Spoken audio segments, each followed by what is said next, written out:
क्रांति सूर्य ज्योतिबा फुले।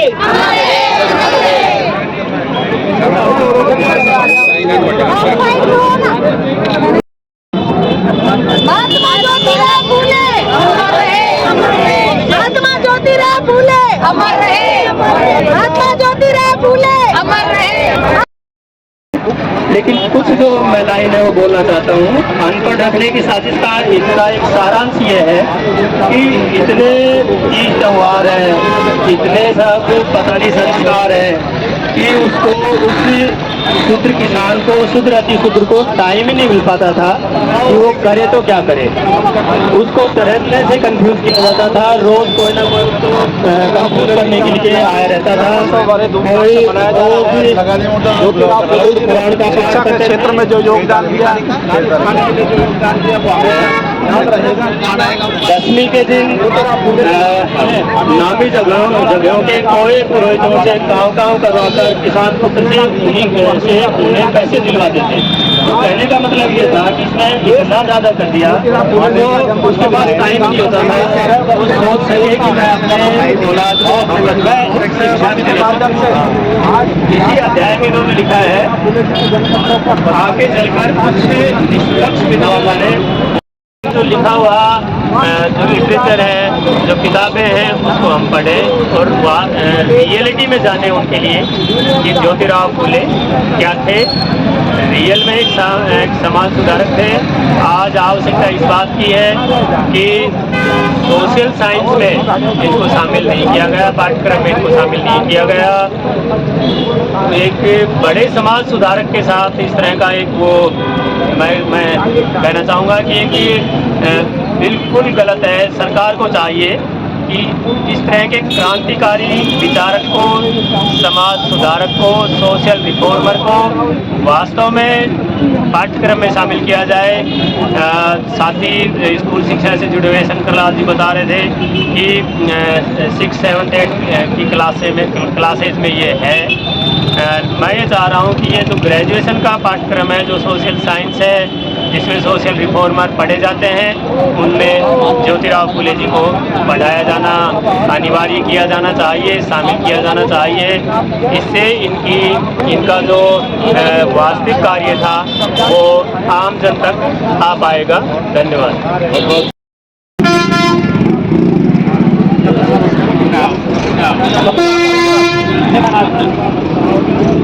यार मैं नीचे शिक्षा के कारण ही हम और आप यहाँ हैं। उन्होंने पाखंड का घोर विरोध किया जो पाखंड समाज में फैला हुआ है। लेकिन बड़े अफसोस की बात है, आज जो हम इस फुले साहब की जयंती मना रहे हैं, उतनी गैदरिंग नहीं है जितनी गैदरिंग भगवा रैली में होने जा रही है। जितनी गैदरिंग भागवत कथा में होती है उतनी गैदरिंग यहाँ नहीं है। बड़े अफसोस की बात है, यहाँ आसमाना भी नहीं बना हुआ है। हम आगे से आयोजकों से निवेदन करते हैं, महात्मा ज्योतिबा फुले की जयंती को मनाया जाए, बहुत बड़े लेवल पर मनाया जाए। ऐसे धर्म सुधारक, एक समाज सुधारक जिन्होंने शिक्षा के अलग जगाई, इस शिक्षा के कारण ही हम दलित पिछड़े लोग इस मुकाम पर पहुंचे हैं। हमें इनका सम्मान करना चाहिए और धूमधाम से इनकी जयंती मनाना चाहिए। धन्यवाद। मैं प्रोफेसर रामानंद यादव। सबसे पहले हेलो, सबसे पहले तथागत भगवान बुद्ध बोधिसत्व बाबा साहब और राष्ट्रपिता महात्मा ज्योतिराव फुले के चरणों में नमन। आज पूरा बहुजन समाज राष्ट्रपिता ज्योतिराव फूले की जयंती मनाने के लिए यहाँ आ रहा है और इस सर्किल पर पुष्पांजलि अर्पित कर रहा है। बड़ा सौभाग्य है कि इस वर्ष राजस्थान सरकार ने महात्मा ज्योतिराव फूले की जयंती पर सार्वजनिक अवकाश घोषित किया है। हम तहे दिल से इसका स्वागत करते हैं और उसका असर भी देखने को मिला है। बजाय आज लगभग सैकड़ों गुना ज्यादा यहाँ भीड़ दिखाई दे रही है। ये राष्ट्रपिता ज्योतिराव फूले की क्रांतिकारी जो विचारधारा थी, उन विचारों के कारण हमने भारतीय समाज भी को बहुत परिवर्तित किया और उसमें क्रांतिकारी जो परिवर्तन किए वो आज जमाने में भी लोग करने में डरते हैं, तो उस जमाने में ज्योतिराव फूले जी ने करके दिखाए। आज आदमी वो बातें सार्वजनिक मंच से ही बोल सकता तो उस जमाने में राष्ट्रपिता ज्योतिराव फूले जी ने बोली। आज ये बहुजन समाज इन राष्ट्रपिता मन है, क्योंकि जो राष्ट्र निर्माण के लिए आज का जो मतलब निर्माण थी होगी सामाजिक कुरीति थी उनको किया ऐसे विरोध किया। आज हम देख रहे हैं कि पूरे देश में फूले जी का हर घर महीने फोटो हर घर में दिख रहे, कभी चार हाथों के देवी देवता आज वहाँ पर साहब और अम्बेडकर के फोटो मिलते हैं। नहीं पहले तरह तरह के भगवान वहाँ पर ब्याज से न कोई अस्तित्व था न कोई राष्ट्र ज्योतिराव फूले और वही का साहित्य पढ़ेगा। उन्होंने जो भी लिखी उसका जातों को समझाया, इत्यादि लिखते हैं लोग समझाने की कोशिश की। उसमें था कि लोग उनकी बातों को और समझ नहीं पाते। अंग्रेजों ने उनकी रचना को नहीं किया और अंग्रेजों के सामने बात उनकी रचना जो है वो बात हुई और आज हमें वह संग्रह प्राप्त हो जाता है। हमें वो पढ़ना चाहिए और उनसे सीख लेनी चाहिए। भी डॉक्टर दयाल ने किसान का थोड़ा किताब का वचन किया, पूरी किताब को जो सारांश उन्होंने बड़े खूबसूरत तरीके से बताया, उसको देख के पता है कि किस तरह से उनमें लोग के द्वारा मदद किए थे।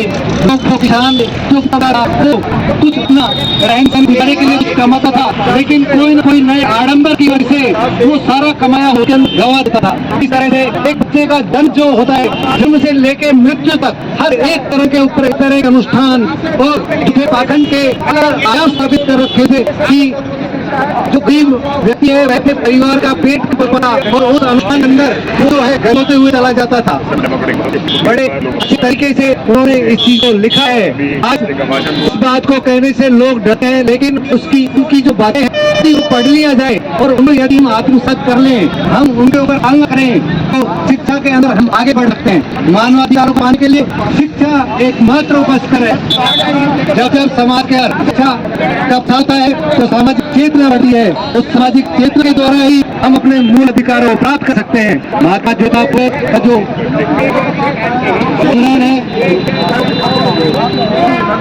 उसे हमें कुछ सीखने को मिलता है और उन्होंने जो भी हमारे लिए क्या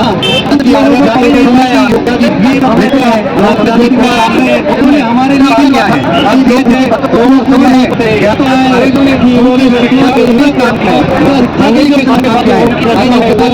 और आज हमें प्राप्त हो जाना है, हमें पढ़ना चाहिए और करनी चाहिए। भी डॉक्टर दयाल ने किसान का थोड़ा किताब का वचन किया, पूरी किताब को जो सारांश उन्होंने बड़े खूबसूरत तरीके से बताया, उसको देख के पता है कि किस तरह से उनमें लोग के द्वारा मदद किए थे। लोग किसान जो कुछ अपना रहन सहन गुजारे के लिए कुछ कमाता था, लेकिन कोई ना कोई नए आडंबर की वजह से वो सारा कमाया होकर गवा देता था। इस तरह से एक बच्चे का जन्म जो होता है, जन्म से लेके मृत्यु तक हर एक तरह के ऊपर एक तरह के अनुष्ठान और पाखंड के आयाम स्थापित कर रखे थे कि जो गरीब व्यक्ति है वैसे परिवार का पेट पला और उस अनुष्ठान के अंदर वो जो है गलते हुए चला जाता था। बड़े अच्छी तरीके से उन्होंने इस चीज को लिखा है। आज इस बात को कहने से लोग डरते हैं, लेकिन उनकी जो बातें हैं वो पढ़ लिया जाए और उनको यदि हम आत्मसात कर लें, हम उनके ऊपर अमल करें तो शिक्षा के अंदर हम आगे बढ़ सकते हैं। मानवाधिकार आंदोलन के लिए शिक्षा एक महत्वपूर्ण क्षेत्र है। जब समाज के चलता है तो सामाजिक क्षेत्र होती है, उस सामाजिक क्षेत्र के द्वारा ही हम अपने मूल अधिकार को प्राप्त कर सकते हैं। महात्मा गांधी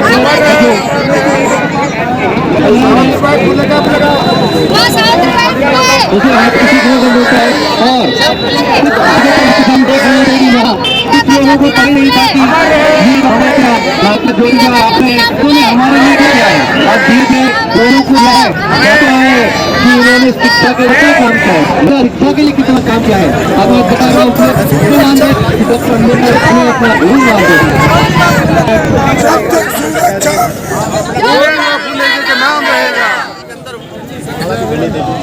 जब तक सूरज चांद रहेगा ज्योतिबा फुले का नाम सूरज चांद रहेगा।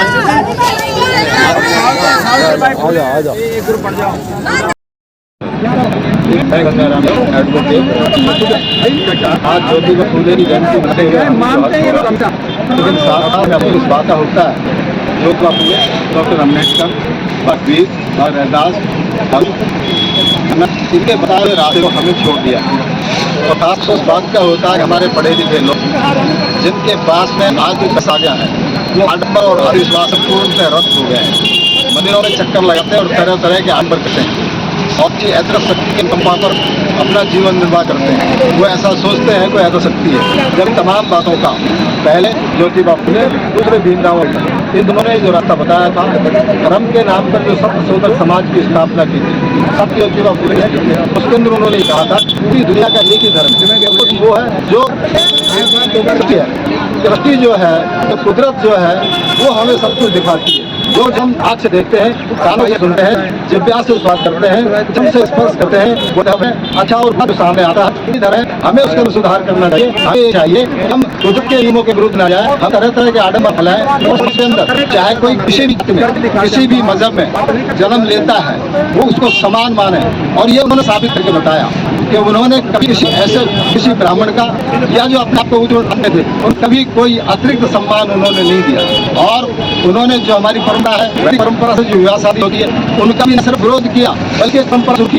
दुर्भाग्य इस बात का है कि जैसे राष्ट्रीय कांग्रेस की स्थापना होती और राष्ट्रीय आंदोलन का प्रारंभ होता है और ज्योतिबा फुले का निधन हो जाता है तो साहू जी जैसे महाराज जो थे उन्होंने ज्योतिबा फुले के कार्यक्रम को आगे बढ़ाया लेकिन हम भूल गए, उस सामाजिक क्रांति भूल गए और नैतिक बदलाव की ओर बढ़े। तो मैं उम्मीद करता हूँ कि अब जब सामने आ रहा है बहुत दिनों तक ब्राह्मणवादी ताकतों ने हमारे ग्रंथों को हमारे महापुरुषों ग्रंथों को जिन्होंने सत्य का भाषा करने की कोशिश की थी उन तमाम को दबाया गया। हजार के अंदर किताबें नहीं मिलती थी, लिटरेचर नहीं मिलता था और आज जो है वो चीज सामने आई है। तो आज हमें सत्यता की पकड़ के उन बताए हुए बताए हुए रास्ते पर चलने की जरूरत है। और वो एक और सिर्फ एक बाबा साहब डॉक्टर भीमराव अम्बेडकर, ज्योतिबा फुले इनके बताए हुए रास्ते नहीं है। तो पिछले 5000 साल से गुलाम थे और हो सकता है और 1000 साल से गुलाम है। सिर्फ एक रास्ता है ये मानना और जानना, बिना जाने मानने की अवसर नहीं। अभी आए लोग फूल अर्पण कर रहे हैं, आज जोड़ रहे हैं, मोहम्मद जला रहे हैं, अगरबत्ती जला रहे हैं और जाते आज से तब होता है जो लेके स्टेचू के सामने होती है। इसी अल्लाह के अंदर